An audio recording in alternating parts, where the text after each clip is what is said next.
यानंतर भारतीय जनता पक्षाचे ज्येष्ठ नेते, भाजपाचे माजी जिल्हाध्यक्ष आणि माजी आमदार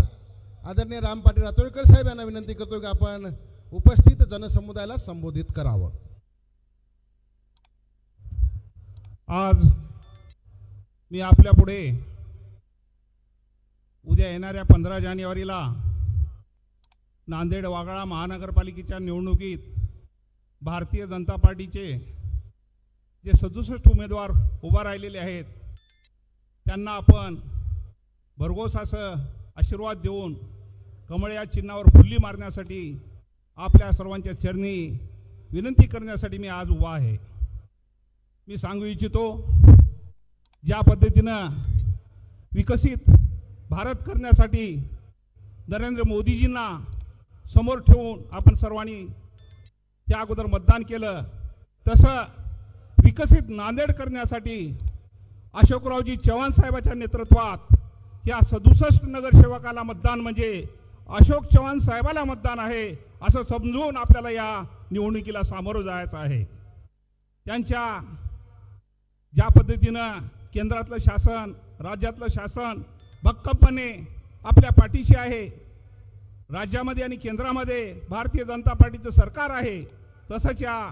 नांदेड वाघाळा महानगरपालिकेमध्ये सुद्धा भारतीय जनता पार्टीचं शासन, भारतीय जनता पार्टीची सत्ता अशोकरावजी चव्हाण साहेबांच्या नेतृत्वात आपल्याला आणायची आहे आणि हा नांदेड कसा विकसित करायचं ते आपण त्यांच्यावर सोपवणार आहोत। त्यांनी आपल्या काळामध्ये मुख्यमंत्री असताना आपल्या या महाराष्ट्राचा कशा पद्धतीने विकास केलेला आहे आणि त्यांच्या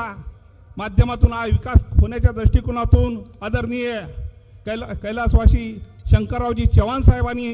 जसं महाराष्ट्राला या मराठवाड्याला वेगवेगळ्या माध्यमातून विकास केला, त्याच पद्धतीनं आपल्याला अशोकरावजी चव्हाण साहेबांच्या माध्यमातून आपल्याला विकास साधायचा आहे। त्यामुळे मी जास्तीचं न बोलता देशपातळीवर राज्यपातळीवरच्या विषयानं आमचे नेते मंडळी आपल्यासमोर आपलं मनोगत व्यक्त करतील। आमच्या पंकजाताई सुद्धा इथं थांबले आलेले आहेत। सर्व नेते मंडळी आपल्याला मार्गदर्शन करतीलच, पण मी आपला जास्तीचा वेळ न घेता ह्या नांदेड महानगरपालिकामध्ये अशोकरावजी चव्हाण साहेबांच्या नेतृत्वात नांदेड विकसित करण्यासाठी एक नवे स्वप्न त्यांचं साकार करण्यासाठी आपल्या सर्वांनी कमळ या चिन्हावरचं बटन दाबून बहुमतानं आपण या 67 उमेदवारांना आपण विजयी करावं, एवढंच आपल्या चरणी नम्र विनंती करून माझे 2 शब्द संपवितो। जय हिंद, जय भारत।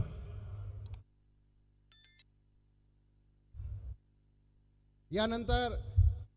श्री विजय होकर्णे बंधूंना विनंती करतोय की आपण जी सुंदरशी फिल्म बनवलेली आहे भारतीय जनता पक्षाने अशोकराव चव्हाण साहेबांनी केलेल्या कामाची कारकीर्द दाखवणारी